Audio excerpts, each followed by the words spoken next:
Hello friends, welcome back to our YouTube channel. मैं Pooja Dhillon. Channel पर नए आए हैं तो सब्सक्राइब कर दीजिए चैनल को, बेल आइकन दबाना बिल्कुल मत भूलिएगा, क्योंकि ये सीरीज़ ऐसे ही चलने वाली है आप लोगों की। आज सेकंड डे है हमारा सीरीज़ का, जिसके अंदर आपका सेकंड पेपर फर्स्ट ईयर का रहने वाला है। इससे पहले मैं फर्स्ट पेपर अपलोड कर चुकी हूँ। आप लोगों को चैनल को सब्सक्राइब कर लेना है ताकि हर एक अपडेट आप तक पहुंचे। और यहाँ पर एग्ज़ाम पैटर्न की बात बहुत सारे बच्चे पूछ रहे हैं। एग्ज़ाम पैटर्न जो ये लिखा गया है आपका, यही रहने वाला है 95%। आप लोगों को छूट नहीं मिलेगी। जितना यूनिवर्सिटी के द्वारा पता लग रहा है, कोई छूट नहीं मिलेगी। आपका सेकंड पेपर है फर्स्ट ईयर का कंटेम्प्रेरी इंडिया एंड एजुकेशन, यानी समकालीन भारत तथा शिक्षा। टॉपिक्स के बारे में बात करेंगे, उसके बाद आपके क्वेश्चन आंसर के बारे में बात करेंगे। फर्स्ट यूनिट में जो टॉपिक्स आपको यहाँ दिखाई दे रहे हैं, इन टॉपिक्स में से मेन जो टॉपिक है, मोस्ट इम्पॉर्टेंट टॉपिक्स जो आपके लिए रहने वाले हैं, वो टॉपिक आपके रहेंगे यहाँ पर। Social disadvantage segment 3051A fundamental rights and duties. आप 14, 15, 16 भी पढ़ लीजिएगा, बट 30 और 51A को बिल्कुल नहीं छोड़ना है। Directive principle of state policy नहीं छोड़ना है आपको। राइट टू एजुकेशन, ये आपको पढ़ना है। मीन्स लास्ट के आपको ये 4 पढ़ने हैं। आप ऊपर के दोनों स्किप कर सकते हैं। यहाँ पर आपको इसमें से 4 नंबर के क्वेश्चन भी मिलेंगे और 16 नंबर के क्वेश्चन भी मिलेंगे। क्वेश्चन मैं आपको लास्ट में बताऊंगी कि क्या क्वेश्चन बनते हैं और उन क्वेश्चनों को कैसे घुमा घुमा के आप लोगों के पेपर में दिया जाता है। और इस पेपर में आप बहुत अच्छा स्कोर कर सकते हैं, क्योंकि ये एक स्कोरिंग पेपर है।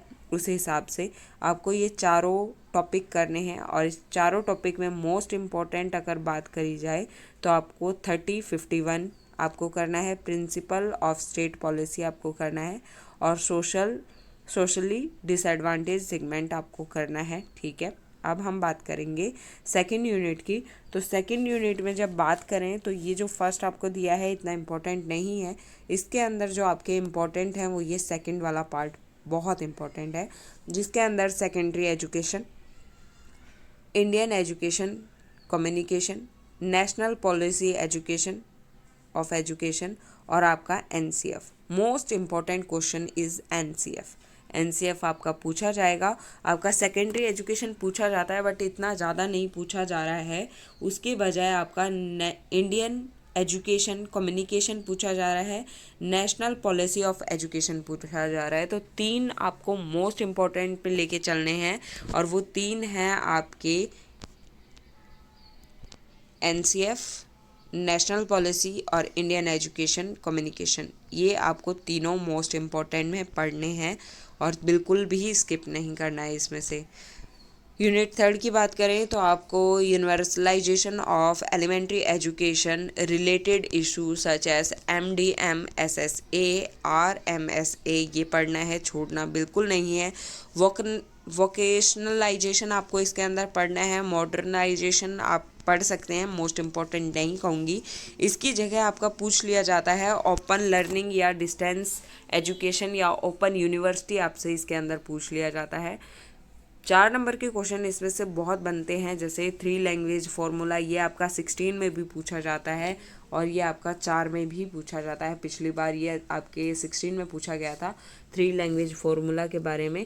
तो आपको ये बिल्कुल स्किप नहीं करने हैं। यहाँ पर मैं आपको एडवाइस दूँ 3 टॉपिक करने की, तो 3 टॉपिक आप यहाँ पर करेंगे, यूनिवर्सलाइजेशन, वोकलाइजेशन और 3 लैंग्वेज फार्मूला, ये आप करेंगे। That's it. इसके अलावा आप थोड़ा बहुत पढ़ के स्किप कर सकते हैं। अर्बनाइजेशन को आप थोड़ा पढ़ लीजिएगा, क्योंकि 4 नंबर में आने के चांसेस बहुत ज़्यादा हैं इसके। यूनिट 4 की बात करें तो यूनिट 4 में जो आपको पढ़ना है वो है reservation as an egalitarian policy and role of teacher in the contest of universalisation education, ये आपको पढ़ना है। इसके साथ साथ न्यू इकोनॉमिक रिफॉर्म आपको पढ़ना है, ये आता है और बहुत ज़्यादा पूछा भी जा रहा है न्यू इकोनॉमिक के बारे में आप लोगों का। ठीक है, ये आपको पढ़ना है। और इसके साथ साथ आप यहाँ पर टेक्नोलॉजी से एम्पावरमेंट कैसे इफ़ेक्टेड होती है, क्या प्रभाव पड़ता है, ये आपको पढ़ना है। तो इसके अंदर भी अगर आप छाटें इसको भी, तो न्यू इकोनॉमिक रिफॉर्म आपको पढ़ना है, रोल ऑफ टीचर पढ़ना है आपको, और इसके साथ साथ आप जो पढ़ेंगे वो पढ़ेंगे एजुकेशन फॉर टेक्नोलॉजिकल एम्पावरमेंट, आप इसके अंदर पढ़ेंगे। ये आपका छोटे क्वेश्चन में आता है, तो इसको मैं नहीं कहूँगी स्किप के लिए, आप पढ़िएगा इसको ज़रूर। अब हम बात करेंगे हमारे छोटे क्वेश्चंस की और बड़े क्वेश्चंस की।